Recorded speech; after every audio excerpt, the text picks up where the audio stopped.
So okay, the first game was just two guys wanted to stop playing the tournament, so it's a draw. They're not competing for anything. Kukish versus Kurana.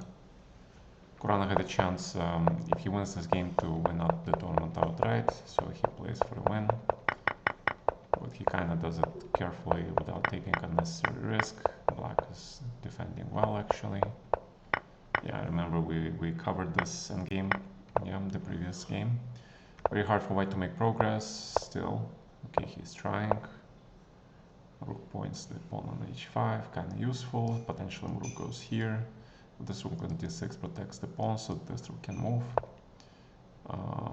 King f7, okay, 94, very interesting. And now it's just total draw, yeah. Just total draw. Alright, so Prague versus Aronian. That was the legendary 4 knights with h3. The idea is that white pawn structure is a little bit better because double pawns, so this pawn is not as easily protected, plus this bishop cannot be closed compared to the black bishop here. So that was, yes, and after this trade the endgame was a little bit better for white, but okay, not if he takes. Yeah, remember that the correct way to play this was demonstrated by some guy. He just went bishop here, rook here, started pushing the pawns here, and then black bishops, they were uncomfortable compared to white bishops. So, but if you play bishop d6, then it's just completely equal. Alright, let's go to this game. This was another hard-fought draw, another 4 knights, but this is more classical. Well, when I say hard-fought, it means obviously easy draw. Just trade, and it's a draw, yeah, pretty much. So the only game that was played which was absolutely critical to the tournament standings is this one. If Wesley didn't win this game, he would not play tiebreaks, he wouldn't become the winner of the championship of this tournament. So this was critical win for him, and he played this ambitious line.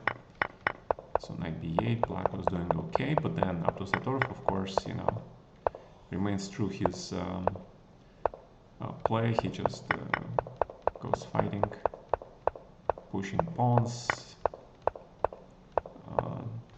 Now he's like not, doesn't see any plan. White is protecting everything.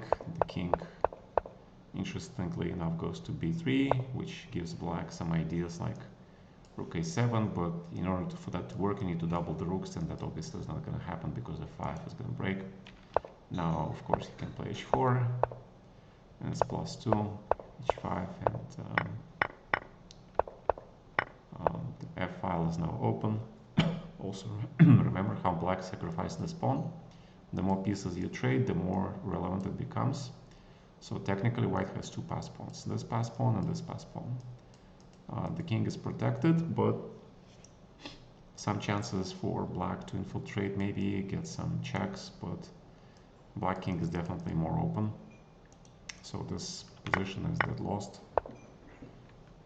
Queen c6, make sure the queen doesn't move because you take the pawn, and then queen come back here, protects everything. So now the idea is knight goes to c5, takes here with a check.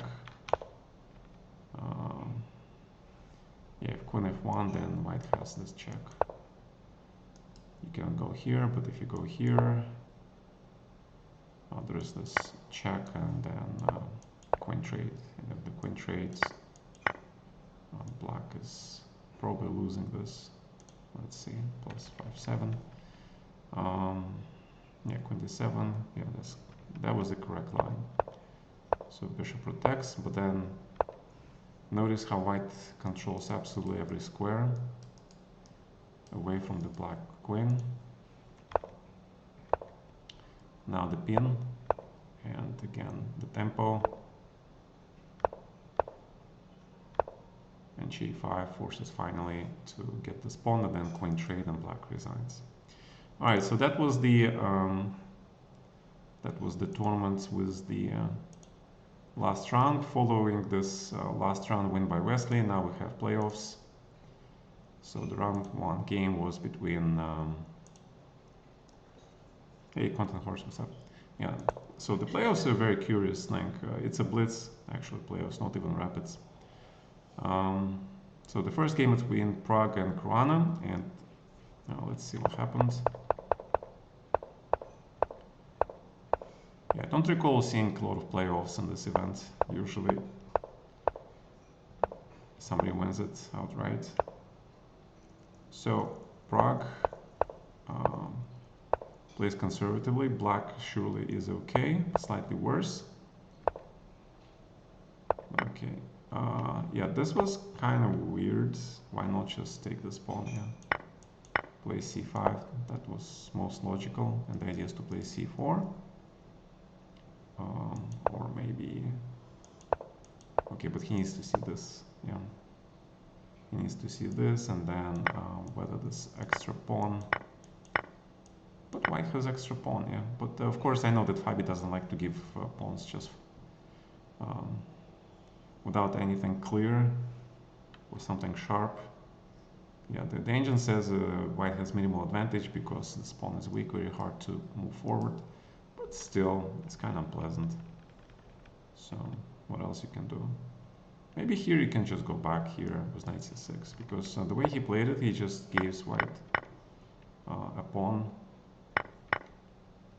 Okay, now okay, it's equal, but the thing is that white has kind of easy attack now. This bishop doesn't do much, so black needs to start thinking about saving the game. So d5, which is ancient suggestion.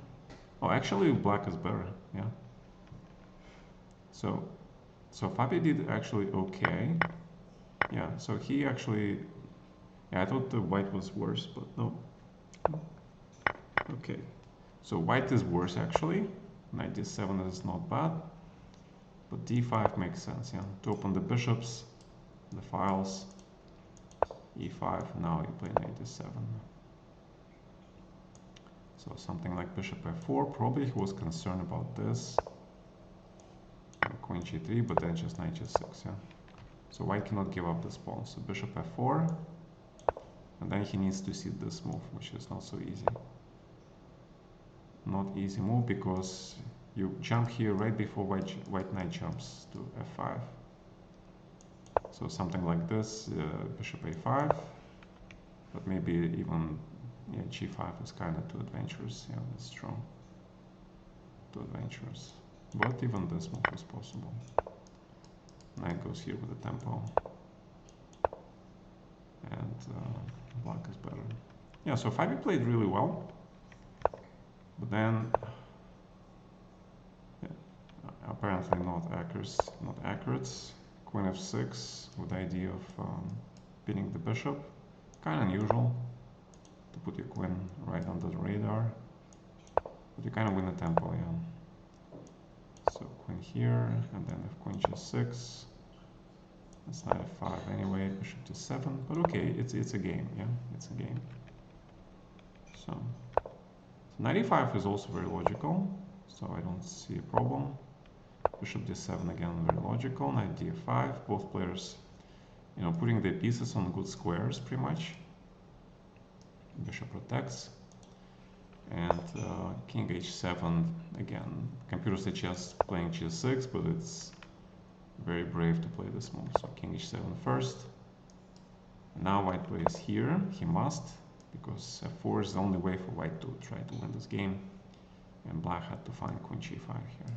Although g6 is not bad, but here is where the blitz comes really into play. Knight c6. Yeah.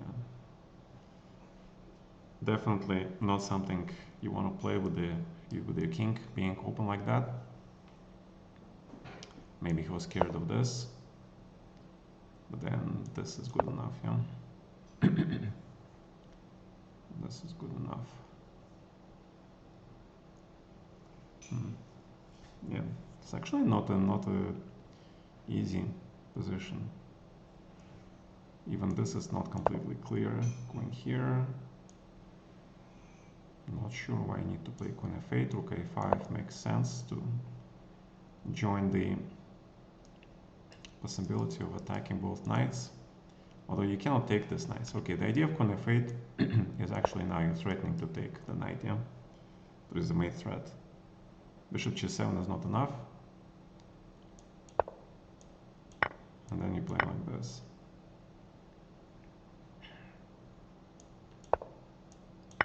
Take f5, rook a7 is the only move protecting the bishop. And it's kind of unclear, yeah? White's attack is very strong still. Alright, very interesting. Black plays this. You know, if you think about it, it's very logical. Opens the files, queen is ready to come, pair of bishops, open the position. So black is still okay, but this is a disaster move. White blunders, yeah. So I had to play the queen g5 or queen h4. I would think queen g5 makes more sense. Queen f3, then f4. There is a critical difference, which is compared to the game, yeah? The critical difference. Black is fine here. Okay.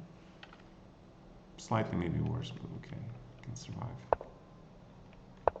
The difference is that white has this move, is suddenly you have this extremely strong threat of check, but also the spin.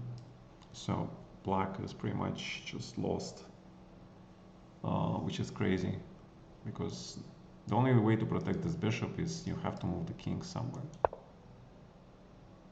But then, you know, this and strategically is losing position. So he plays like this, and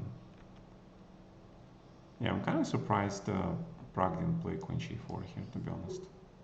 Queen g4 like instant win, because check, knight f6 is coming based on the spin.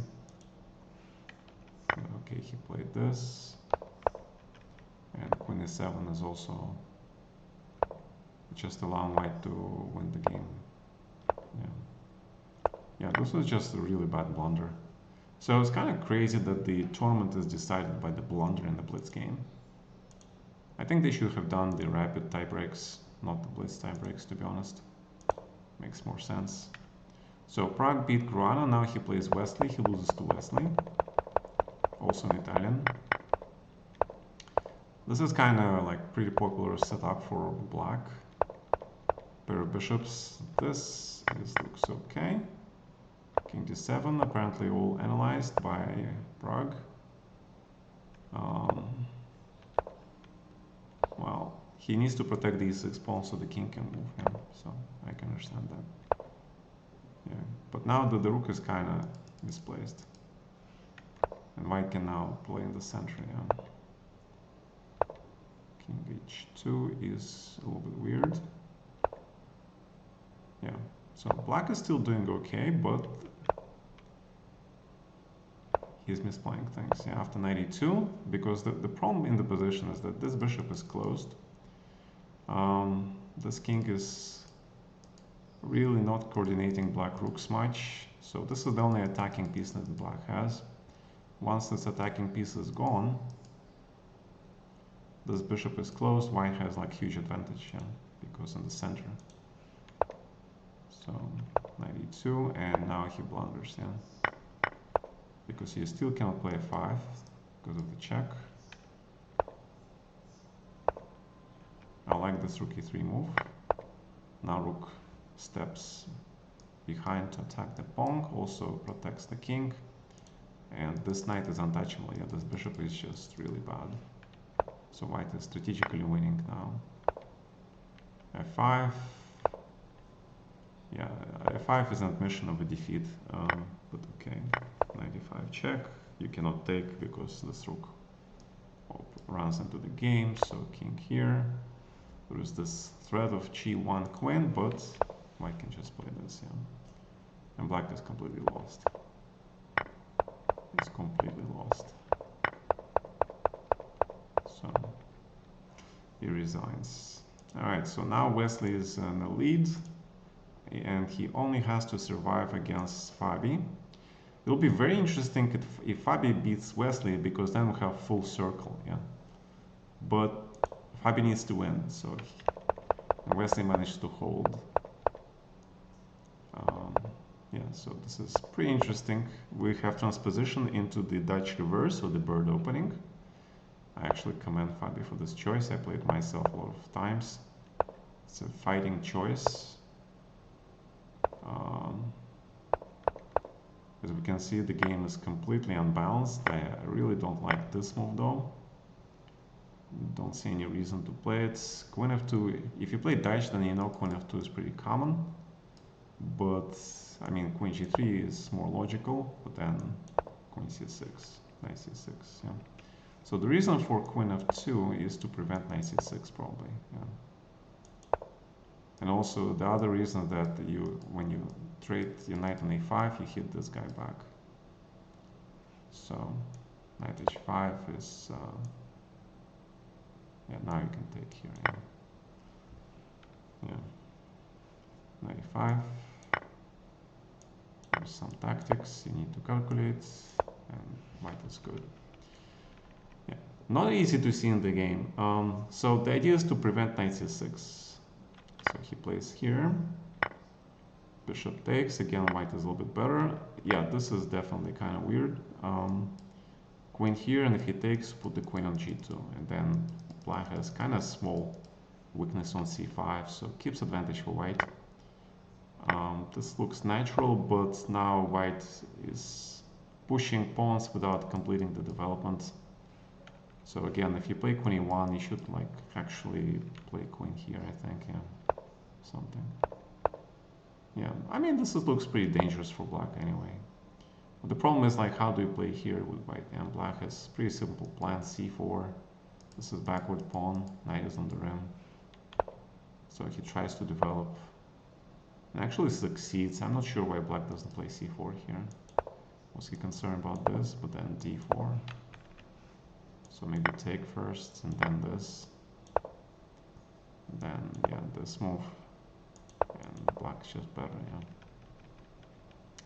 Yeah, I mean, complicated position enough so that very strong grandmasters, they're still making mistakes. Now, white is again okay. This is weak. Everything's protected. The problem for white though is that you need to do something here, and the direct attack doesn't work anymore. Yeah, so you have to play something like queen f3, maybe push this pawn, maybe put this knight on e4, b3. This knight goes to c4, because you can't really play e4 here. Yeah. All right. This is actually allowing this move, which is kind of crazy. And as I said, e4 is wrong in this position. It's a backward pawn, but if you play Dutch, then you know his pawn is actually good. So, yeah, now knight g6, correct. Knight f5 again. Yeah, it's kind of interesting that even this position is so tricky to play. You don't know who is better. f5 and g6 maybe is coming. Knight b2 makes a lot more sense. White finally gets a chance to improve this knight to here. Maybe he wants to keep this knight to attack this pawn, but with the king like this open, you kind of want to keep the position close. That's the thing. Okay. So I'm kind of shocked with this move, and also this rook you kind of need for f5, g6, and the attack. Yeah. So knight b6, mistake by Wesley, and Fabi manages to snatch the pawn. So he's got extra pawn, and the problem is that, you know, knight has really good square and the king is wide open. Yeah. Logical, okay, logical, but you need this knight for an attack. Yeah. Black manages to trade the last minor piece, and though white has two extra pawns, temporarily this king is way too open, and black just starts to create some pressure on the fifth rank. Yeah. d4, queen here, here, here, here. Still two pawns up, but very difficult to make progress. Extremely difficult. That's why the engine evaluates this equal. Yeah, this is a pretty amazing setup. You know, both players 19 seconds, and this position is equal. Yeah. So, yeah, but suddenly King F8 is a huge mistake. Yeah, but of course to play G6 is really scary. Yeah. Even F6 and then Black King is kind of in the mating zone. But King F8 allows white some possibilities, yeah, like Rook E7, removing this queen. The queen goes here, and suddenly +5 because there is this famous threat. So, yeah, very impossible to see with seconds on the clock, to be honest. But F6 should be played, yeah. I mean, the other way, the only other way is to play this move. You have to open the king too. If your king is open, you have to open this king. That's the only way to play this. Yeah, Rook E4 is like way too solid. And again, G6, yeah, or F6. And this is like really crazy how Fabi plays this solid moves, tries to cover his king. But again, G6, yeah, just start pushing something. And he blunders finally. And he finally blunders this, and white absolutely has now absolutely nothing. And it's just dead draw. Finally he plays F6, and at some point black is already winning here if he plays King H8 or G8. But Wesley just needs a draw to win the tournament because he wins the tiebreaks. So he is fine with the trades, and black is again winning, but okay, draw.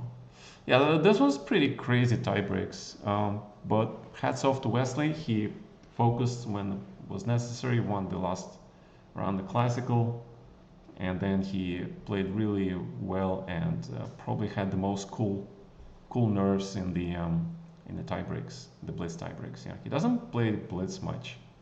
I mean, Fabi playstyle chooses a lot, yeah, but apparently, you know, still not good enough. Yeah. All right. This was the recap. 5 years playing London from 200 elo to 17, thanks to you. Good thing, man. All right, recap is done. Let me quickly quit and then I'll return.